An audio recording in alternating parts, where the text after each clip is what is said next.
Grabe. Ang laking perang inubos dito. Tapos hindi natapos. Ang haba siguro ng bakod mula dito hanggang doon. Mga nasa 60 po siguro. Mga nasa 60 po siguro yan or 70 meters, no. Nasa beachfront itong property, magandang location. Botolan po tayo. Malamang sa malamang sigurado nagka-problema to kasi hindi natapos eh, 'di ba? Either nagka-problema sa documents ng property or kinapos ng budget. But considering na hindi siya natapos, nagka-problema to, no? So, sorry, nakakaawa yung mga investors, no, na ang laki ng perang nasayang dito. Alam niyo kung bakit? Ang laki ng property, oh.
By the way, pasensya kayo sa boses ko, ha.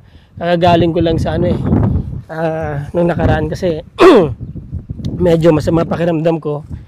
So parang naapektuhan yung aking magandang boses. Anyway, ayan.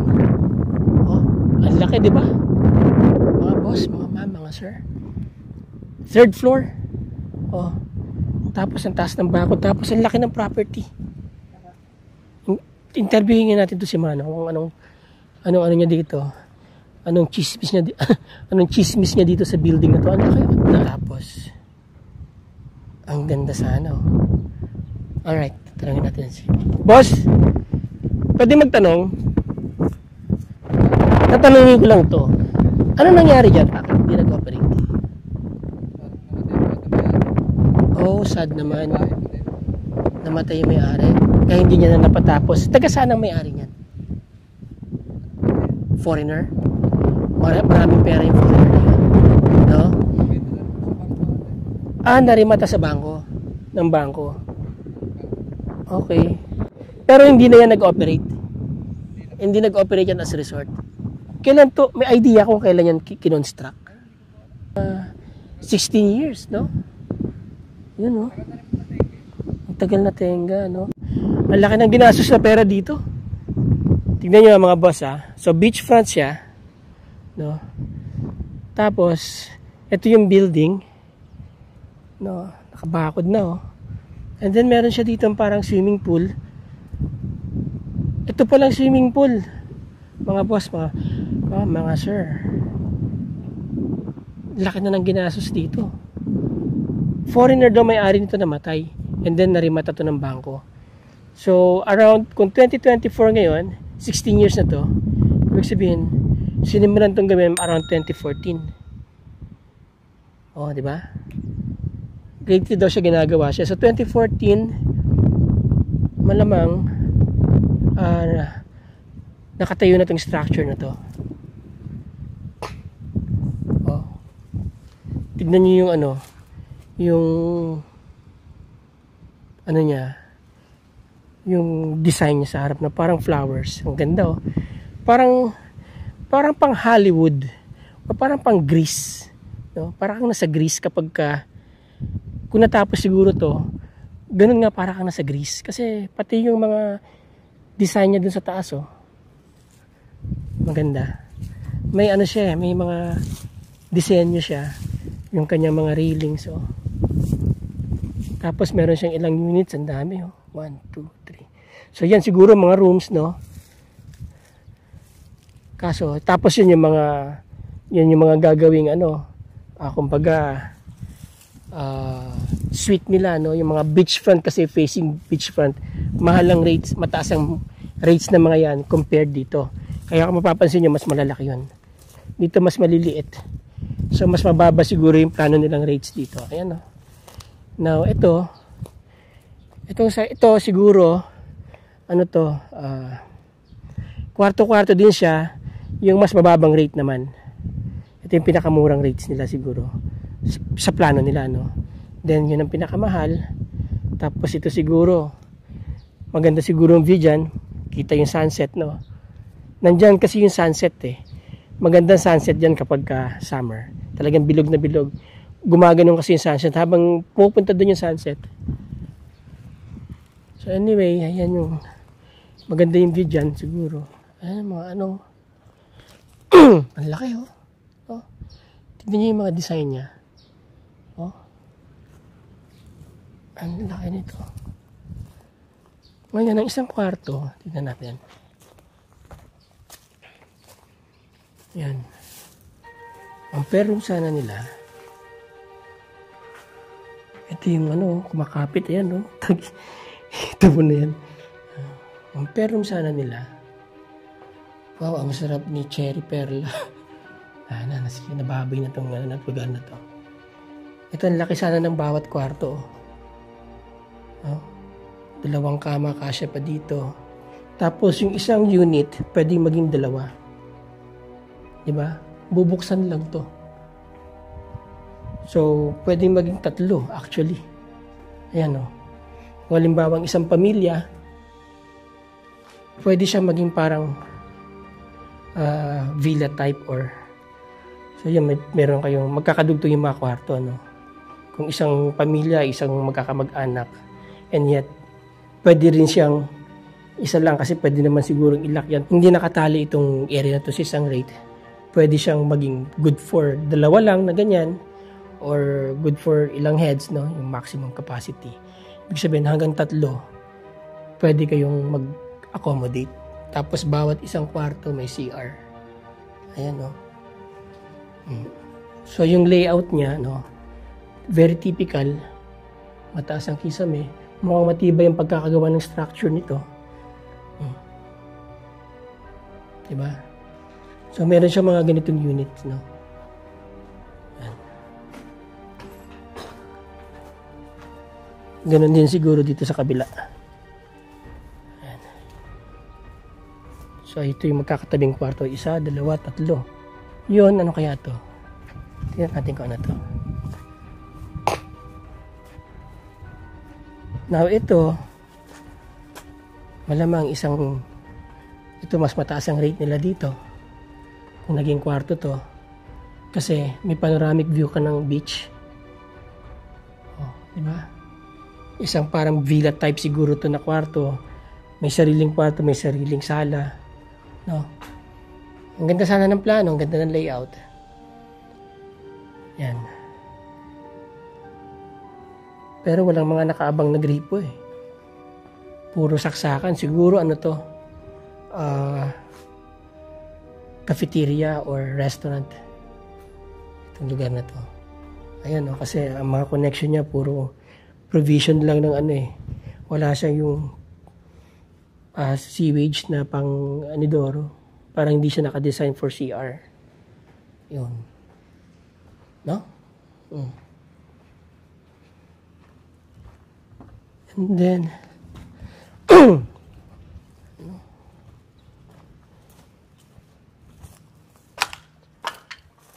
laking kwarto ulit to. Ito isa lang. Wala siyang yung kagaya dun sa una. Ayan.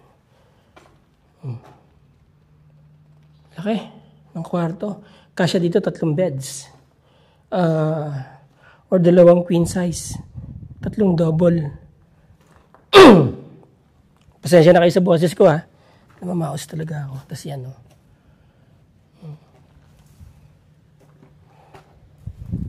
Alright.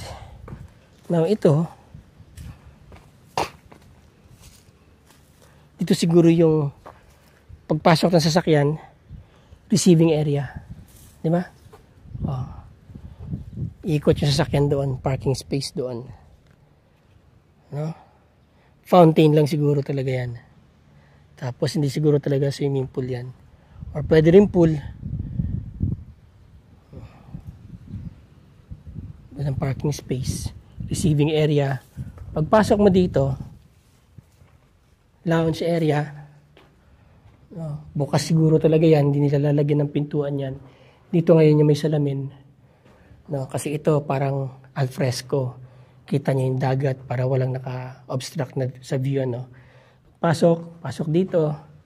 And then ito yung counter. Ayan. No? Ito na yung counter. Dito kayo magche-check-in. And then, paakit sa taas. Another step, paakit sa taas. Akit pa ba tayo? Pwede. Akit tayo. Parang nakakatakot, no? Ayan, no? Wow.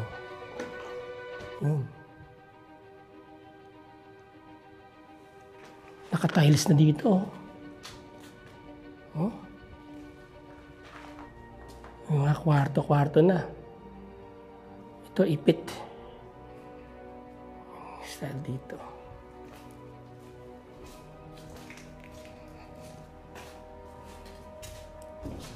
Now, itong kwarto nito sa second floor, ganda.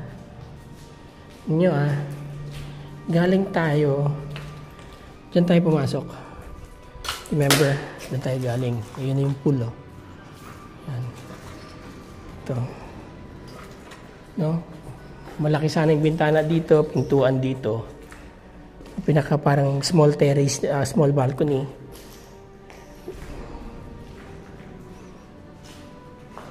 May lahat ng kwarto, may sariling CR. Naka-tiles na, oh. Oh? No? Oh.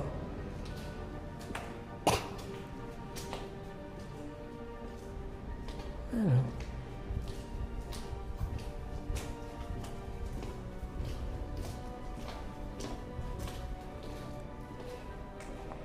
May mga tiyatambay na talaga itong glass. Ayan, o. And then, dito,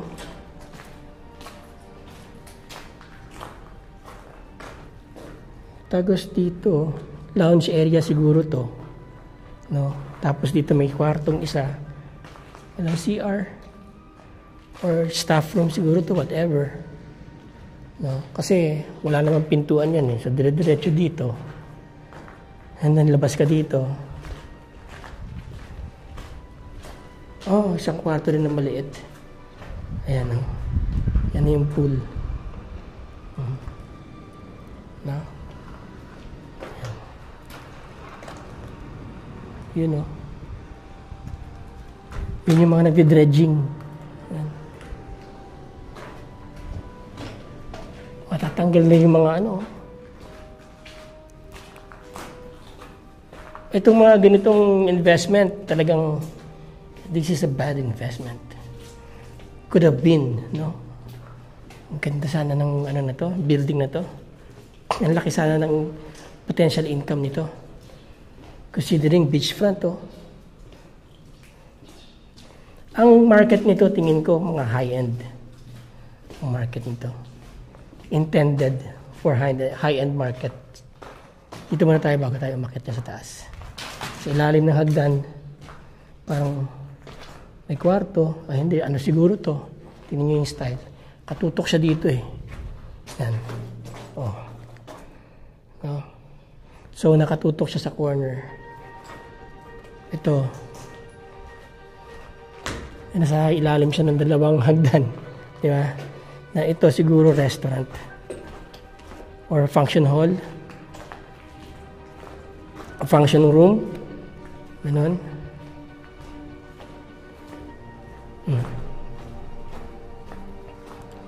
Yan, oh. Ganda na. Ito maganda view. Yan. Alfresco siguro to, walang bintana yan. No. Something na pwede kayong pwedeng ano to, mga mesa, kainan, billiards.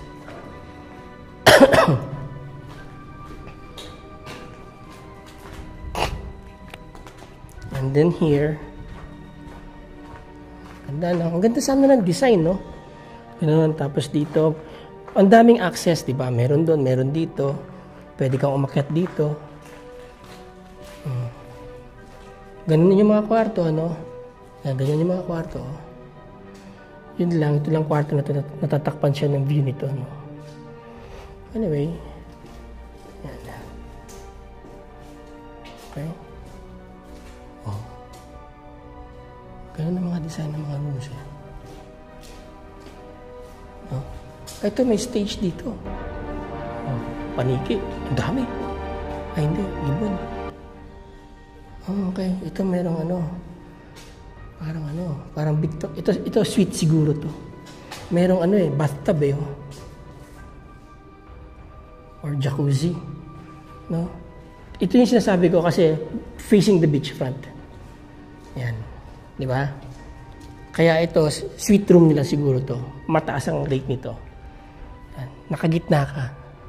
Kita mo ang lapad ng view mo pag nandito ka, may sarili kang balcony.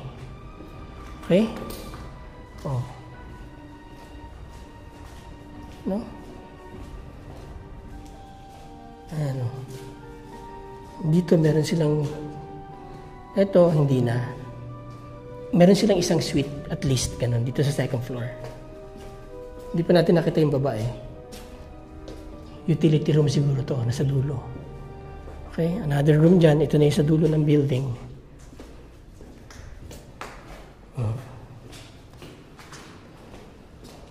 Ayan.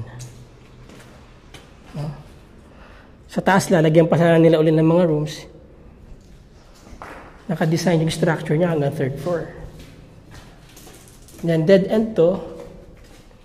So, to go back, kailangan mo bumalik dun sa gitna. Sa corner.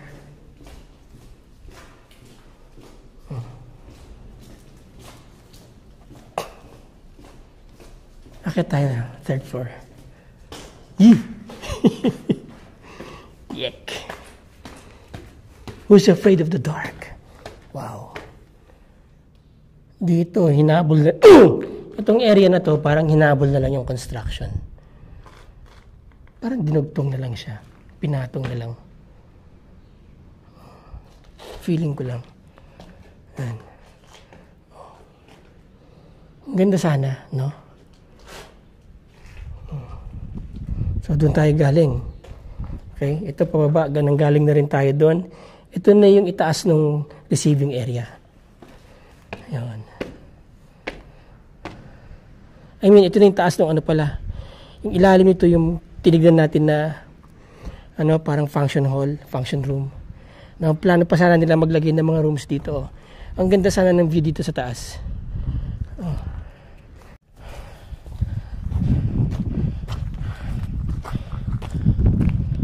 So, alright, galing tayo dyan. Yan. Dito, pinagawa nila itong third floor. Tingin ko dahil para may mountain view. Tapos dito may hagdan pa dito. Dito may pinakamagandang view. Kaya tayo. So, technically nasa fourth floor ka na. Ayan, no. Dito may pinakamagandang view, oh. Wow. Kita niyo yung kabundukan. Oh, ito mataas na talaga dito. Sana hindi bumagsak. Yun. Kita mo dito yung ano, yung boat. Ayun, no. Mga nagde-dredging, no. So, vantage point ito, mga boss, mga mama, sir, yan. Oh, taas. No. Para lang na natatakot ako, baka parang bibigay na ito eh. Baka biglang bumagsak. Anyway, yan, ganito dito sa taas, oh. Ayan. Yun ang iba sa Palace.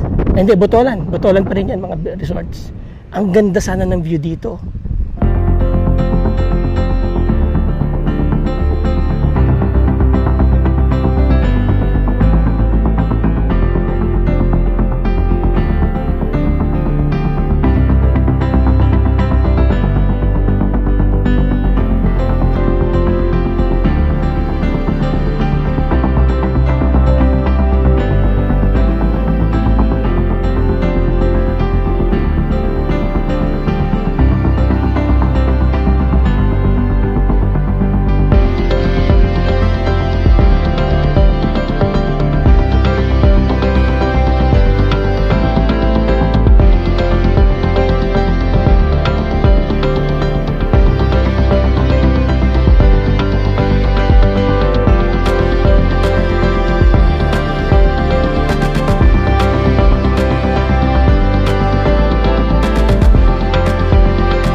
Balik na tayo. Okay. Yan. Para kasing tignan nyo ilalim na. Yan yung ilalim niya, no? So hindi na tayo sigurado sa integrity ng mga bakal niya, no? Kasi naka-witness ako dati, bigla na lang bumagsak yung bakod. Ang lakas eh. Kaya parang ang bigat nun pag biglang bumagsak yun. Ngayon ito, maganda rin ang view dito. Yan. Oh. Diba? Ganda ng view. Tapos nandyan yung mga rooms, no? Meron din dito. Now, ganun din, tingin ko, ang magiging parang rating nila sa baba at taas. Dito medyo mura mga rates dyan, dito mahal. Kasi ito yung facing the sea. Oh.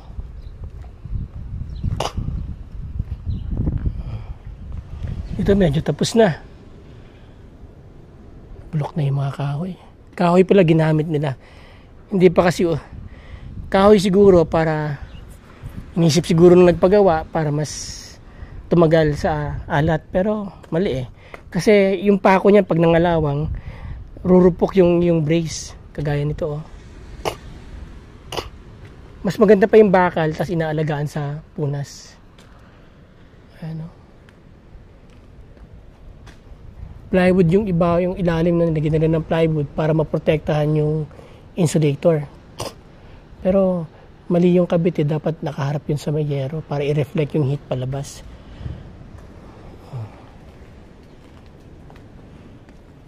Unless na double-sided yan.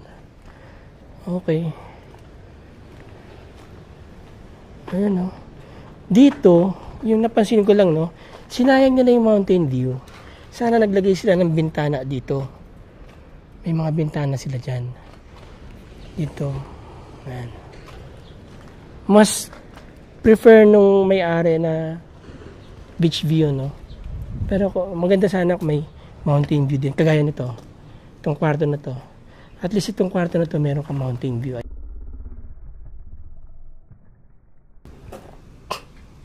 Diba? Ganda ng bundok ko. Pag nandito kayo sa akin, sa kinakatayuan ko, mas nakaka-marvel yung view dito. Ang ganda oh. Diba? Tapos ito yung property. Ayan oh. Ang laki pala ng property talaga oh. Nagbakod siya hanggang doon. Ito yung kinontent ko na rin na fortress, sabi ko. Alright, ito pala yung nakikita ko dito. Okay. Ito yung papasok. Meron siyang papasok din dito. May right of way siya. Ayan oh. Ang ganda sana talaga, no? Meron siyang, siguro mga 10 meters yan, yung lapad niyan. Now, ang access mo doon na. Kasi pumasok ako dito sa kabila eh. May access din dito sa kabila. Di ba? Ang ganda sana.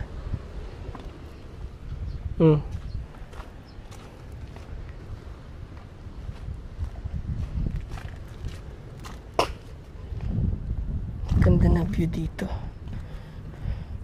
Baba na tayo mga boss, mga sir. Tapos ito, palagay ko open lang to, no? Parang rooftop garden. Ayan. Yan lang ang may bubong. Ito open tong area na to. No, ang ganda. Ang ganda sana ng pagkakatirada nito. Ito. Pang Hollywood. Di ba? Mansion. Mansion style. Sayang at binabalahura na. Siyempre, ganun talaga. Baba na tayo. Second floor. Ground floor. Ayan. Itong ground floor. Oh. Lounge area na yan.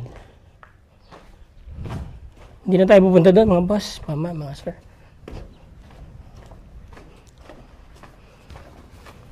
Ay. Oh, ganda. Ang property siguro, ang lawak nito, nasa ano to? Feeling ko nasa 3,000 square meters. Itong property. 1, 2, 3, somewhat like that. 3,000 to 3,500 square meters. Grabe ano?